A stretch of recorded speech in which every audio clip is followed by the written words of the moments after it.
بسم اللہ الرحمن الرحیم۔ السلام علیکم ورحمۃ اللہ وبرکاتہ۔ حرام کو اپنے اوپر حلال کرنے والوں کا انجام۔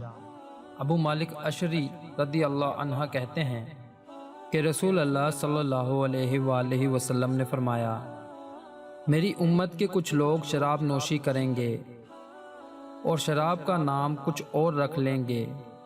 ان کے سروں کے پاس آلات موسیقی بجائے جائیں گے اور گانے والیاں گائیں گی۔ اللہ تعالیٰ انہیں زمین میں دھسا دے گا اور ان میں سے کچھ کو بندر اور سور بنا دے گا۔ سنن ابن ماجہ حدیث نمبر 4020۔ آپ دوستوں سے گزارش ہے کہ اس حدیث کو زیادہ سے زیادہ شیئر کریں تاکہ یہ پیغام دوسرے لوگوں تک بھی پہنچ جائے۔ اللہ پاک ہم سب کو احادیث مبارکہ پر عمل کرنے کی توفیق عطا فرمائے، آمین۔ اللہ حافظ۔